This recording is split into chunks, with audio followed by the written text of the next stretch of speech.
But in the bullshit department, a businessman can't hold a candle to a clergyman.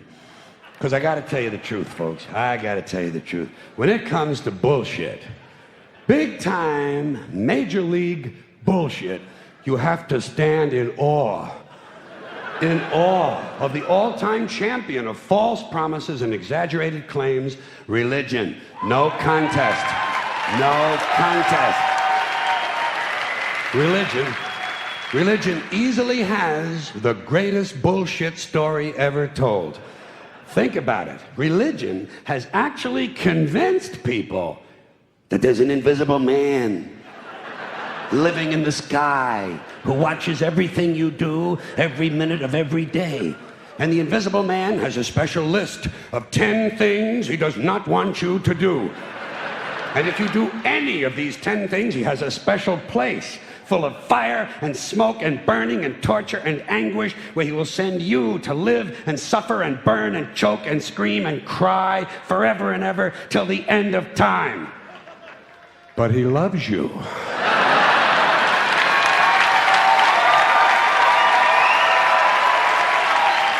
He loves you.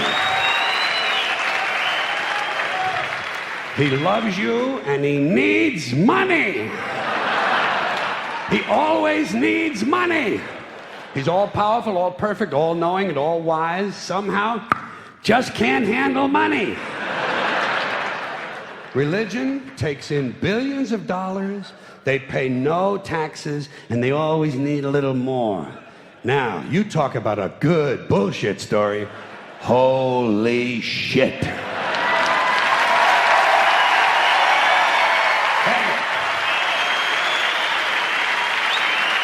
Thank you.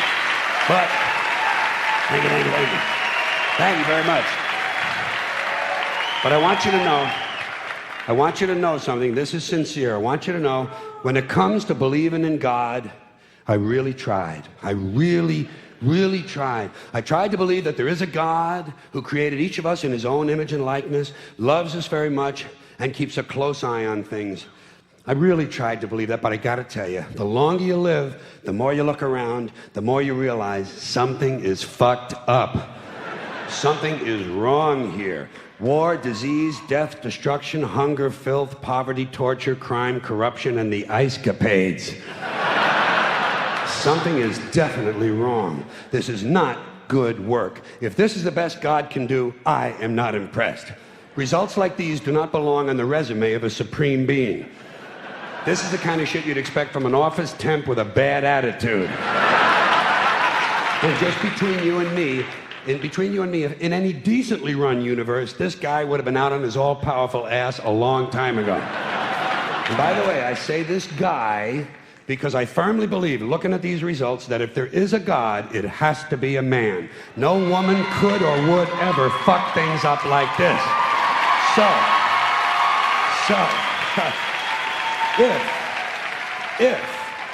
If there is a God, I think most reasonable people might agree that he's at least incompetent and maybe, just maybe, doesn't give a shit.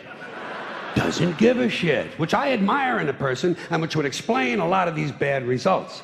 So rather than be just another mindless religious robot, mindlessly and aimlessly and blindly believing that all of this is in the hands of some spooky, incompetent father figure who doesn't give a shit, I decided to look around for something else to worship, something I could really count on. And immediately, I thought of the sun. Happened like that.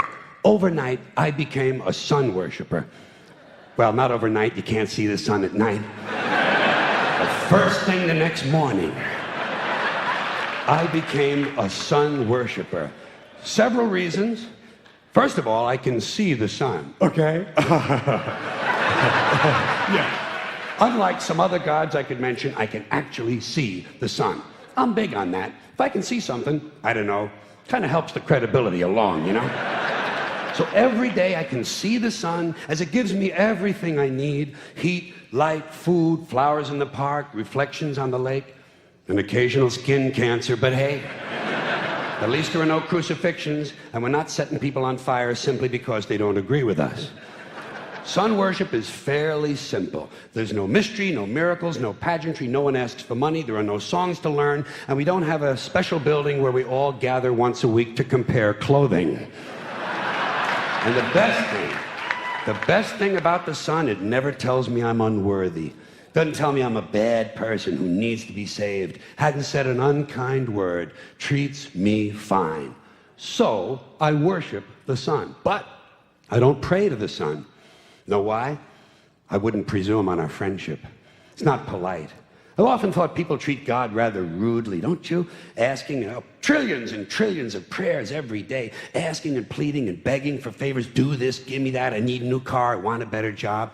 And most of this praying takes place on Sunday, his day off. It's not nice, and it's no way to treat a friend. But people do pray, and they pray for a lot of different things. You know, your sister needs an operation on her crotch.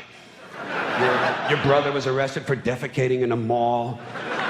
But most of all, you'd really like to fuck that hot little redhead down at the convenience store. You know, the one with the eye patch and the club foot, huh? Can you pray for that? I think you'd have to. And I say, fine, pray for anything you want. Pray for anything. But what about the divine plan? Remember that? The divine plan. Long time ago, God made a divine plan. Gave it a lot of thought, decided it was a good plan, put it into practice. And for billions and billions of years, the divine plan has been doing just fine. Now you come along and pray for something. Well, suppose the thing you want isn't in God's divine plan. What do you want him to do? Change his plan? Just for you? Doesn't it seem a little arrogant? It's a divine plan. What's the use of being God if every rundown schmuck with a $2 prayer book can come along and fuck up your plan? And here's something else, another problem you might have. Suppose your prayers aren't answered. What do you say? Well, it's God's will. Thy will be done. Fine, but if it's God's will and he's going to do what he wants to anyway, why the fuck bother praying in the first place? Seems like a big waste of time to me. Couldn't you just skip the praying part and go right to his will? It's all very confusing. So to get around a lot of this, I decided to worship the sun. But, as I said, I don't pray to the sun. You know who I pray to? Joe Pesci. Joe Pesci. Joe Pesci. Two reasons. First of all, I think he's a good actor, okay? To me, that counts. Second, he looks like a guy who can get things done. Joe Pesci doesn't fuck around. Doesn't fuck around. In fact, Joe Pesci came through on a couple of things that God was having trouble with. For years, I asked God to do something about my noisy neighbor with the barking dog. Joe Pesci straightened that cocksucker out with one visit. It's amazing what you can accomplish with a simple baseball bat. So I've been praying to Joe for about a year now, and I noticed something. I noticed that all the prayers I used to offer to God and all the prayers I now offer to Joe Pesci are being answered at about the same 50% rate. Half the time I get what I want, half the time I don't. Same as God, 50-50. Same as the four-leaf clover and the horseshoe, the wishing well and the rabbit's foot. Same as the mojo man. Same as the voodoo lady who tells you your fortune by squeezing the goat's testicles. It's all the same, 50-50. So just pick your superstition, sit back, make a wish, and enjoy yourself. And for those of you who look to the Bible for moral lessons and literary qualities, I might suggest a couple of other stories for you. You might want to look at The Three Little Pigs. That's a good one. Has a nice, happy ending. I'm sure you'll like that. Then there's Little Red Riding Hood, although it does have that X-rated part where the big bad wolf actually eats the grandmother, which I didn't care for, by the way. And finally, I've often always drawn a great deal of moral comfort from Humpty Dumpty. The part I like the best, all the king's horses and all the king's men couldn't put Humpty Dumpty back together again. That's because there is no Humpty Dumpty and there is no God. None, not one, no God, never was. In fact, I'm gonna put it this way. If there is a God, may he strike this audience dead. See, nothing happened. Nothing happened. Everybody's okay. All right? Tell you what. I'll raise the stakes. I'll raise the stakes a little bit. If there is a God, may he strike me dead. See, nothing happened. Oh, wait, got a little cramp in my leg. And my balls hurt. Plus, I'm blind. I'm blind. Oh, now I'm okay again. Must have been Joe Pesci, huh? God bless Joe Pesci. Thank you all very much. Joe bless you. Thank you very much. I appreciate it.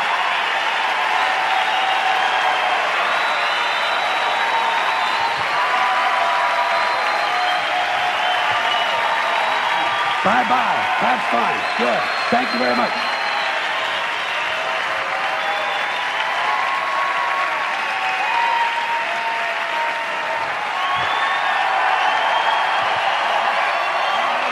Have a good time. Have a good time. Thank you.